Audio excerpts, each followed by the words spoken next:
So, Aiko, welcome to the session today. Thank you for joining me on this wonderful day, and I'm glad to have you here. It's an It's a absolute pleasure to be here. good, fantastic. Aiko, we've got a quite a substantial audience, and I thought it'll be best to just tell them a little bit about you and to have them know who exactly you are and what you do, because I find what you're doing and what you bring together in your teachings quite fascinating, and I think it resonates with a lot of people without them even knowing. So, why don't you start off by telling us a little bit about who is Aiko? Where do you come from? What do you do? And we'll take it from there. Yeah, okay. So first off, I want to thank you for the opportunity and for sharing that.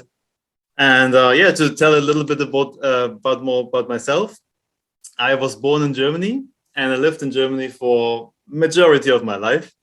I became a baker through my brother. So he had this passion for it and he brought me into that. So I became a baker and spent for almost 1.5 decades. I spent my whole days in the night because I always had to start at midnights. And it was okay. I got used to it. But at some point, I just wanted to break out, literally.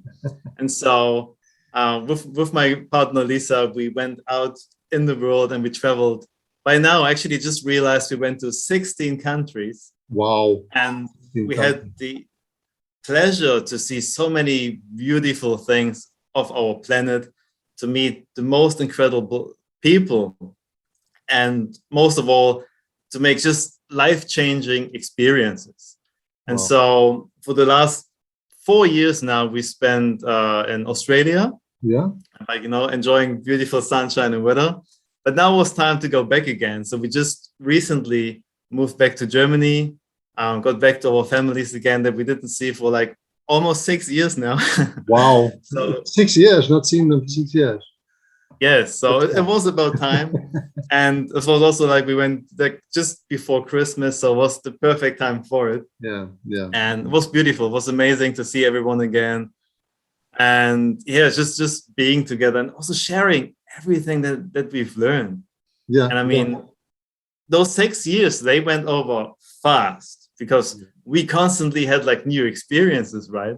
Yeah. And when you come back now, you actually just realize how much you've changed, how much you've grown. Yeah. And it's so interesting. And so one thing that I just learned is that sometimes it's really worth to take a look back and actually see where you're coming from. Yes. And the path that you already went through, because sometimes we can't see that. Yeah. And this is one big thing that I just realized myself. Okay, fantastic. You're talking about the move back from Australia and to Germany, and you did that just before Christmas. That must have been quite some challenge. And with that, you probably had quite a couple of challenges in your life, similar to that, or even maybe bigger. So tell us a little bit about some of these challenges that what is the biggest challenge that you've had in your life so far, that you can tell the audience about? The biggest challenge, which was also then at the end the biggest breakthrough, was actually just the move just before we left Germany. Because back then I suffered severely from an autoimmune disease, every single day. And it's impacted every area of my life, physically, psychologically, in every kind of way. And I always had this big dream from, when I first saw Lord of the Rings. And I realized this landscape is real. I had this dream that I want to see that someday. Yes. I mean, from Germany, that's pretty much exactly the opposite side of the planet. And so I was so scared to do that. Especially with that disease, what if nobody can help me there? And what if all these things that we make up in our heads, right? And so for a long time, I was holding back and really living in that fear of what would happen, and then with that pain that I had from the disease. But I made the decision at some point, and the first thing we did is we went to the UK. UK is pretty much next door if you want, so it would have been easy to go back. And just that was a big step, but it was an incredible breakthrough for me.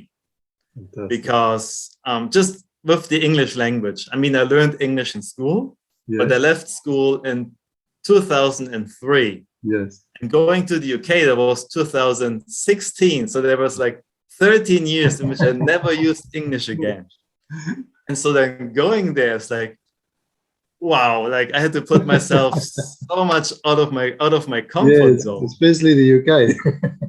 Yes, and I mean, we went to Wales, which means a strong accent there. And wow, I struggled so hard, and it was so embarrassing the first couple of weeks. Yeah. But I told myself, I made the decision that I go there, I talk to people, whoever I can find, about whatever topic. I'm going to talk to people, I'm going to learn this, and I'm going to find my way. No matter the circumstances, no matter how I feel with my disease or anything else. Yes. And I never before felt the power of a heartfelt decision so much. Because out of that decision came a drive, an energy that really made me willing, whatever I have to do to make it happen. That's fantastic. And this is when then the breakthrough happened, the breakthrough of being able to leave the country, to go somewhere else, but also going completely out of my comfort zone. Yes. And so, so this is the biggest thing, the biggest challenge, the biggest breakthrough, and the biggest blessing. That's awesome. That's fantastic. That's quite a challenge, I must say. Moving from a country where you speak predominantly foreign language, for yourself a home language, but going to a country like the UK, which is the birth of English, so that's that's a massive move. So tell me something. You've got throughout this whole moving around in the world and meeting a lot of people and having spoken to a lot of people, you decided to take on a certain career. Tell me a little bit about that. How did that start, and where did that start for you? Yeah, actually, like everything pretty much started to open up from the decision to step out, right? Because I didn't just step out physically out of the country, but I also opened up my mind for completely new things.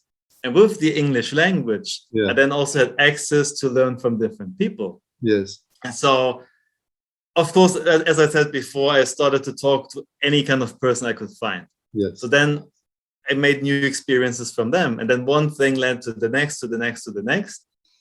And then I learned about, personal development, and then stepped into coaching, and then learned all these kind of things and tools and stuff. And it really helped me to get going and to develop myself in ways I never thought would be possible. Yes. Like even with my disease, I was always growth driven. Yeah. And so I was working a lot on my body. But it was the first time that I found like a mental gym, right? Yeah. To develop your mental muscles. And I was obsessed with that because my physical body training was limited due to the disease. Yes. But mentally, you have like unlimited capabilities. And so that really opened up my doors. And then, of course, I came to Tony Robbins at some point. It had to be. He's probably the biggest name in the whole frame. And so he really helped me to, let's just say, but back then, when I had this disease, when I was still in Germany, I was in a really dark place, like really like nightmare place, if you want to say. And he really helped me at the end to step out of that. Yeah. And I didn't have this big breakthrough like he's talking about, with like, okay, all of a sudden everything changes. I mean, something like that happened with stepping out of Germany. But from when I had came towards him, it was more step-by-step process. Yes. Because before, I didn't really trust myself. I didn't really believe in myself. Yeah. And so through his teachings, I trusted him. I trusted his teachings. I was open for it, right? Yes. But then step by step, I started to trust myself. Yes. To believe in myself. Yeah. And this is when the things then change, right? This is when you see like, wow, I got the power to do this. And then you learn about, how you created your reality beforehand. And I mean, just talking about language, I describe my life as like living in the darkness. Literally, I mean, because being a baker, always working at nights, I felt like I'm a child of the night, you know, of the darkness, something like that. And I really started to identify myself. Yes. It became a part of me, and I started to live from there. But through that, I created a reality for myself that really led to a lot of pain and suffering. Yes. And what I learned through his teachings is that I don't have to identify myself with that. I can be completely different. Yeah. And so a lot of things started to shift through that, right? And this is when really I started to unfold and really to define who I am as a person from my real core stuff, from my heart, and not just based on something that I've learned or something that I created through my experiences. Absolutely. Fantastic. And if you have to think about all this, you've gone through this whole process, this whole your life-changing setup and process, but you met a lot of people in your life. What is the one thing? I want you to tell us a little bit about you here. What is the one thing that most people who's familiar with your work don't know about you? Yeah, actually, it's really the thing that really the dark place. Really, like I never really shared it in detail because, yeah, I mean, it was literally the worst place in my life back then, and I don't share much about it. But it's funny that you asked that question because nowadays people come to me and says like, "Oh my God, I love your positive energy. I love your openness, your vulnerability, your kindness." And you know, like they want a part of that. But the thing is, back then I used to be the opposite, and this is what most people don't know. Like I was so overwhelmed by the struggles and the pain that I had from the disease and from my mental state, from the emotions, that I was shutting myself out from everyone. And you know, like I mean, I have quite a big family. Just when I heard about like problems from even from my own family, I didn't want to hear about it. I couldn't take it. I couldn't take any more negativity in my space. And so I was shutting out. I was really closing myself up. And this is something where like it's really hard even just to think back of that, because that, you know, you trigger those things, you're really putting yourself back in there. And I mean, it was a part of my life, and now I am grateful for that, because that really helps me to relate to others, but also shows me what's possible. You know, I'm not born happy and living a happy, beautiful life. Nah, I came from the ground and I stepped up to the top of the mountain. And it's that journey that's really developing us, you know, our character, our personality. Absolutely. So I'm grateful for that, but it's not something that I usually share in detail. I had to ask you the question. I mean, people deserve to know. Absolutely. You know, the more people know about you, the more you open up about yourself in life, the more people find to resonate with what you do. And you know, little bits of this and a little bit of that could add up, being a little bit of advice here and there without people even knowing it.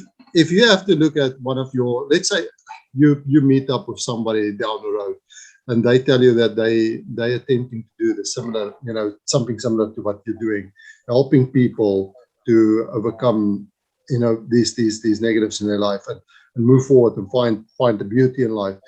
What advice would you give that, you know, that person through your experience? Biggest advice I could give someone is to find your own path, something that is related to your identity, to who you are. Because I've seen so many people, they want to change something and they take the action, which is amazing. Because most people just talk, they don't take the action. But what most people start with is always, they look for the strategy, they look for the how-to.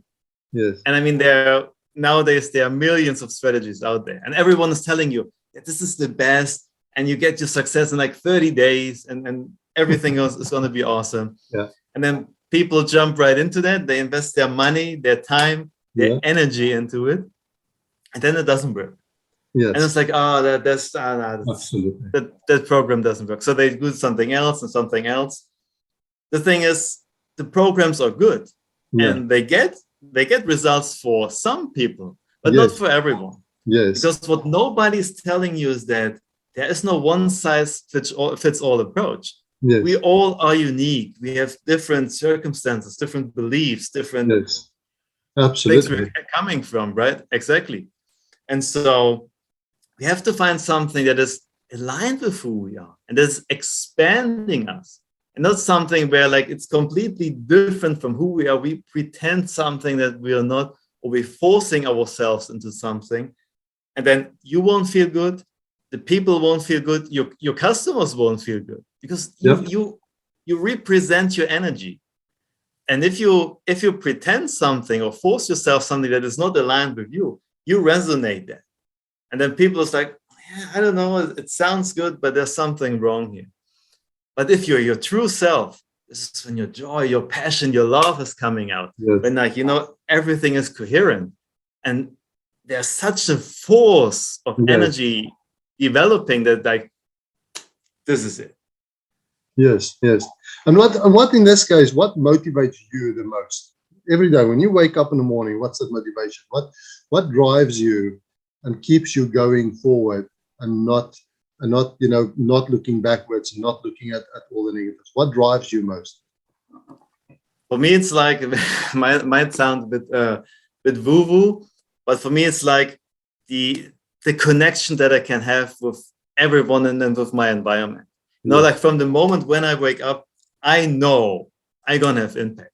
Yes. I know the people I talk to or the decisions I make have an impact on the world. Yes. And so, I came from the darkest places. I've shared that with you, and I learned so many things to get up into the light. Yeah. And so I know that anyone who's reaching out for my hand, I can bring up there. And really, when you have this experience with someone, you go deep and you see them unfolding their true self, coming to their true identity. This is so heartwarming. This is when you see it's like a flower blooming up. Yeah, yeah. So I'm literally from the moment I wake up, I'm longing for that moment to see that. Yes, yes. Beauty unfolding.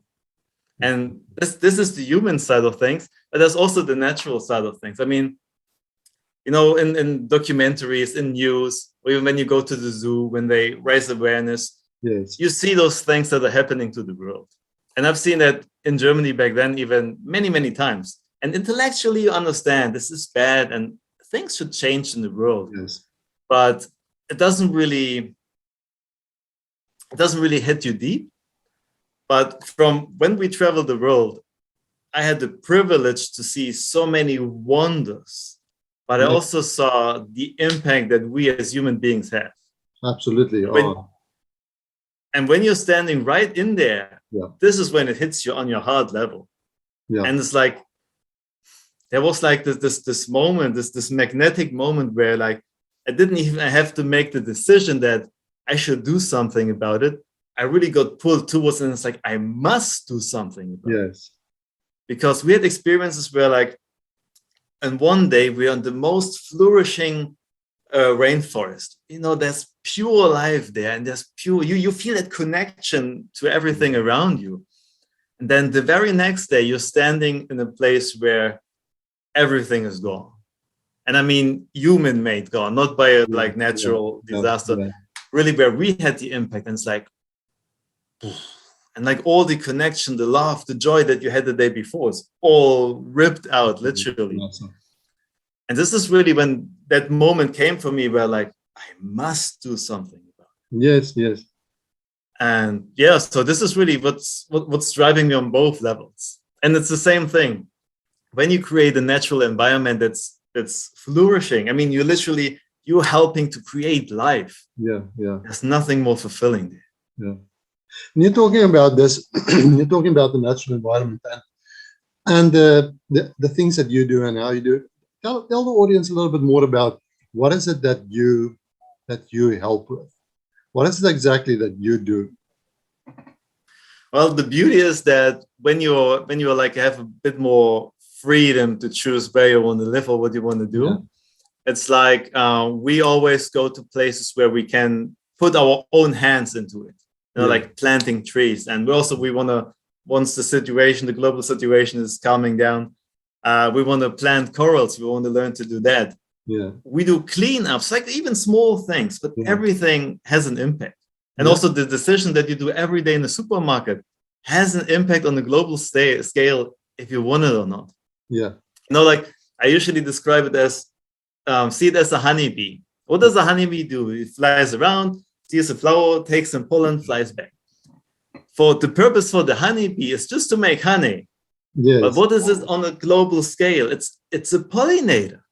Yes. So that by just doing her normal stuff, she doesn't know about that. She doesn't know about any of that. But she has an impact on the whole environment.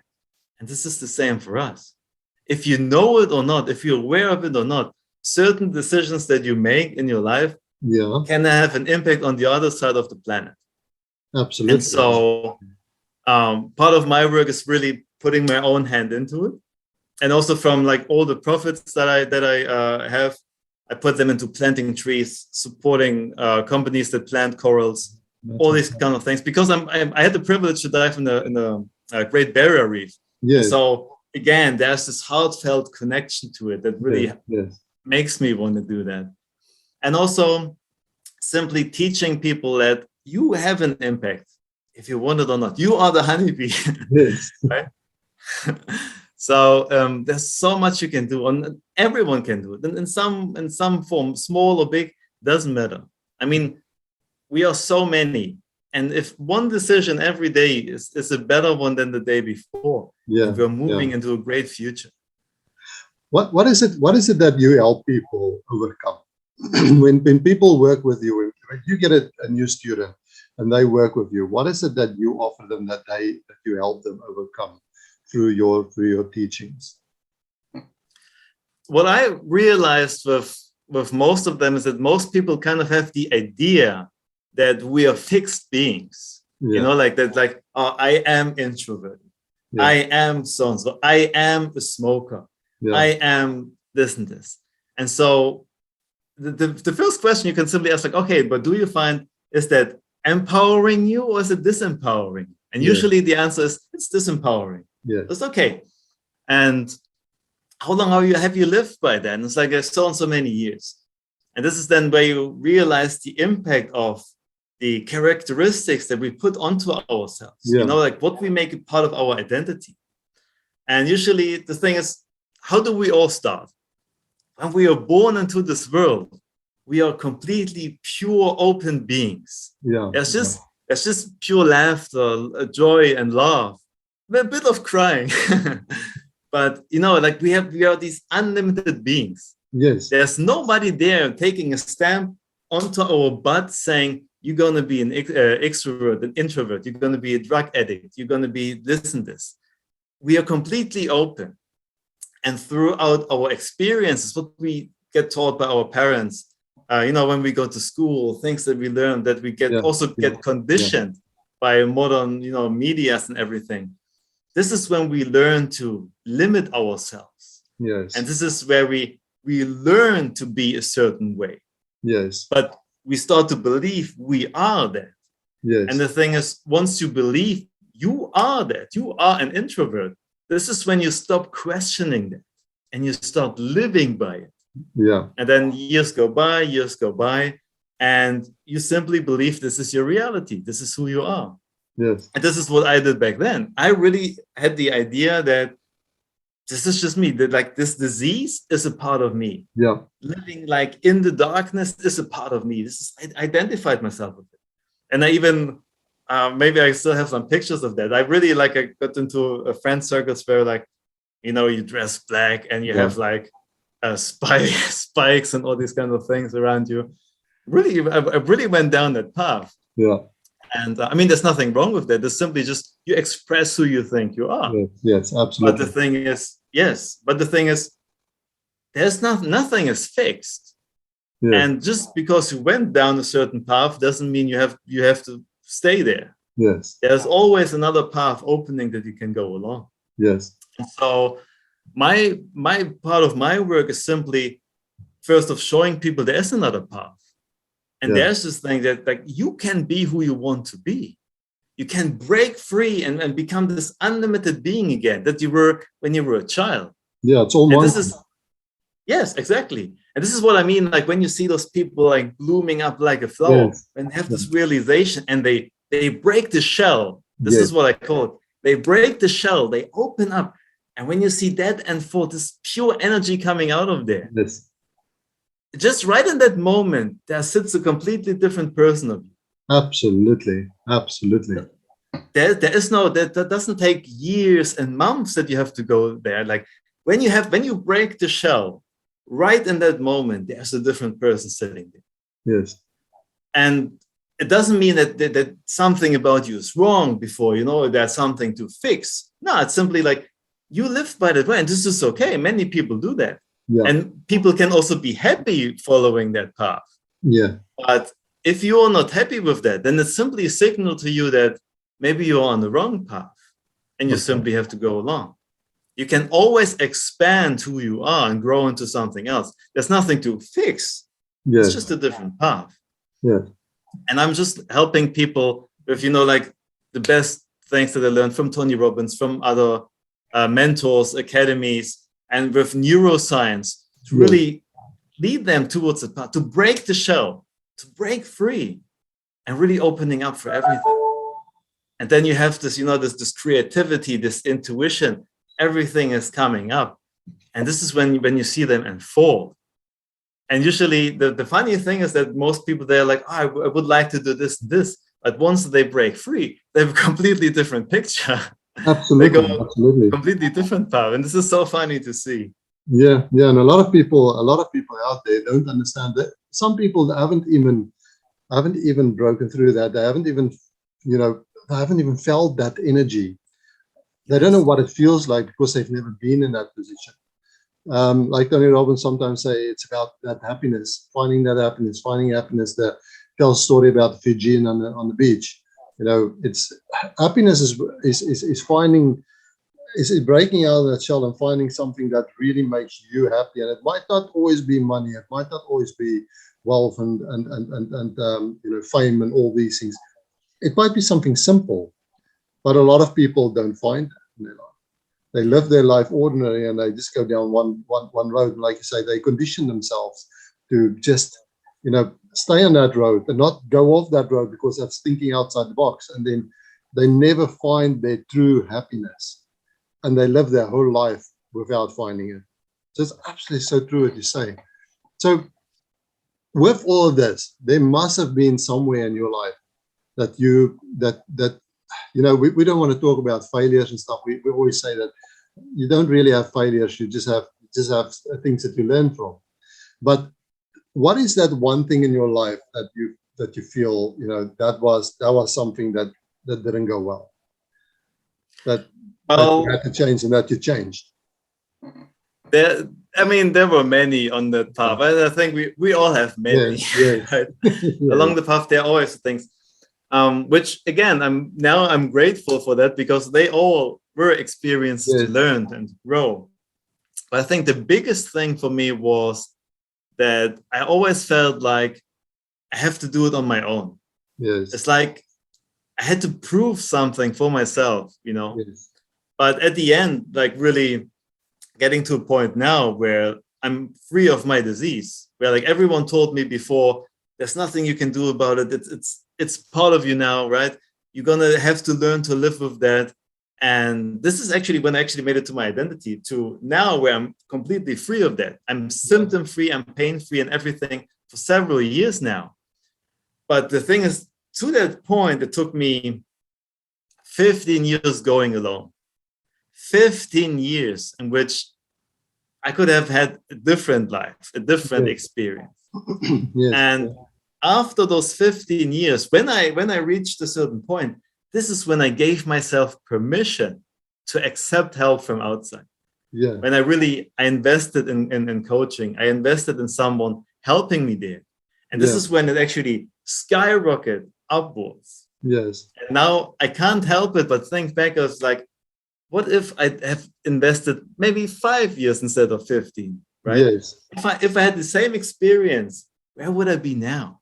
Yes. And so it's also one thing that I really want to give to others is like, don't wait. Yes. Like really, we only have this one life. We have this one chance. So use it. Yes. Yes. And like all these things were like, oh, okay, I have to prove it to myself. And like, oh, I don't know if this and this. This is all just holding you back and wasting time. Yeah. And especially, I mean, for me, that disease impacted every single day of my life, physically, mentally, emotionally. And this is not a point where you should go like, maybe I wait and see what I can find out, right?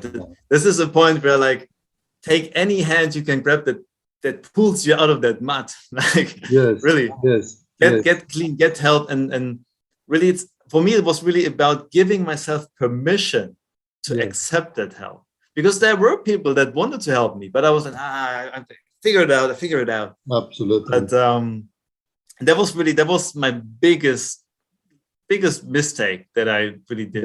Yeah. Like waiting way too long. So that is the kind of advice you would say you would give yourself at, let's say, 16, 18 years old. If you have to go back in time, turn back the hands of time, and you get an opportunity to give yourself advice, is that the kind of thing you would tell yourself? Definitely. I would go to myself, like really poke on the chest, like, you're gonna do something now. Yes. And then accept failure, fail forward. Yes. Because failure lets you grow. Accept help, open up for help to get someone to push beyond your limits. Yeah. Because there's much more of you than you believe that is here right now. There's so much more. It's like we all have this incredible force inside of us, but we are uncertain about it, uncertain how to tap into it, based on that label that we put on ourselves, based on the limitations that we accept for ourselves and how we got conditioned. And I would really tell myself, break free from all of that. Yeah. And really experience life as it is. Because let's face it, comfort zone and certainty is all just an illusion. It's all made up. Yeah. We see it with COVID happening. There is no certainty out there. No. Yeah. A job that you thought would be certain is gone. Yeah. Companies that you think like they will exist forever, they are gone, and other things. Yeah. Yes. And so life is constantly changing. We have to adapt. This is how we evolved anyways. Yes. And so be open, accept help, and grow together with others. Fantastic. Aiku, thank you very much. That was, it was lovely to talk to you today. And I'm sure the audience is going to love what you've said and how you portray all these messages. And there's a lot of things to learn from this session. And I think there's a lot of people out there sitting in the very same boat that you were in the very same boat that you described just now, where they might be, they might be thinking that their life is perfect and beautiful, but it's not, or they might be sitting in a hole and they don't like what they have at the moment. They want to change, but they don't know how to change. And like you said quite clearly, you gotta accept the help. It's not always about finding the help. The help is out there. You just gotta accept it. Yeah. And a lot of the times it's acceptance of that doesn't take place. People don't want to accept it because, if I have something missing in my life, I won't like to accept it. It's common human nature. I don't want to accept it. Yes. I don't want to go and ask for help because it might show weakness. And I think a lot of people need to stand up and realize that everybody in the world needs some kind of help. Sometimes they do need help to get over something, whether it's getting over over a mindset thing, whether it's getting out of that hole that you are in, whether it's a fitness thing, weight loss thing, doesn't matter. Anything that you can do helps. And mindset is at the bottom of all of this. If you can't shift your mind, you can't step out of that zone that you are in at the moment where you're caught up, then you won't succeed in anything you do. You might sign up with multiple programs and you won't make a success of it, blaming the programs as not being a success. But in the meantime, you can't get your head out of that hole.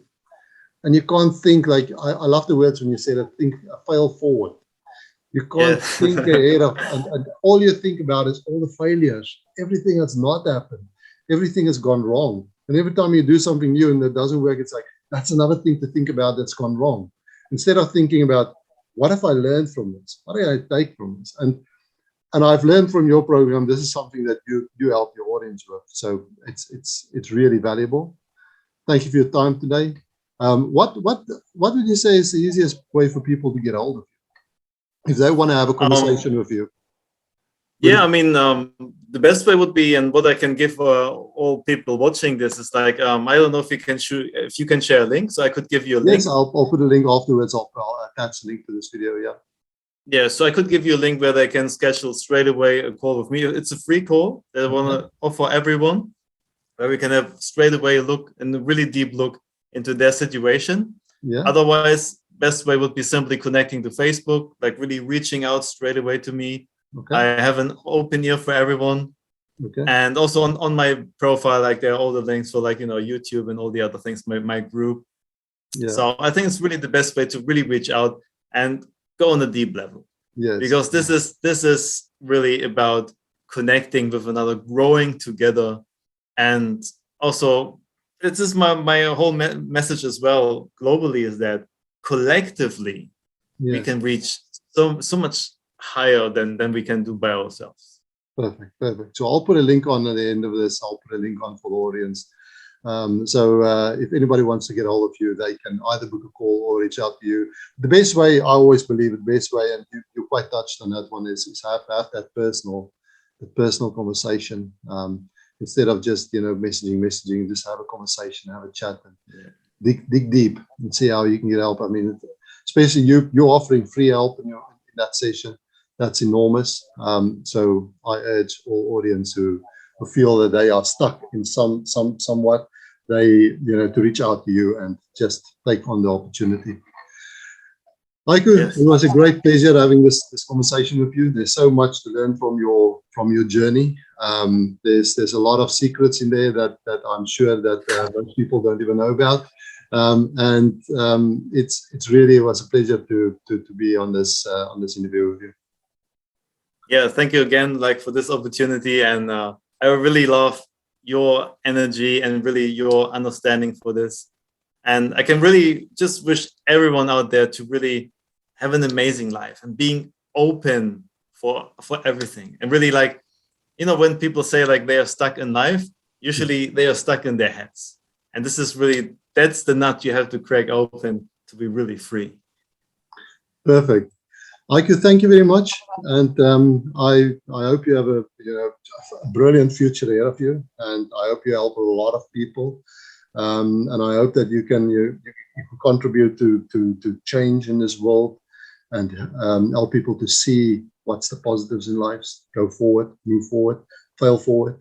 And I really, I'm going to be following you. I'm going to see, where you go, what you do, and I'll be following to see what's the success story around your offering. Yeah, and then let's make a success story for all of us, I would say. Perfect.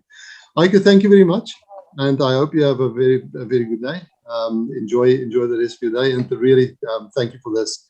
I think your audience will learn a lot from this. Thank you so much, and I want to share with you and everyone else. I'm sending you all lots of love, light, and appreciation, and I'm wishing you the best ever. Thank you very much. Thank you, Heiko. Okay, bye. Bye-bye.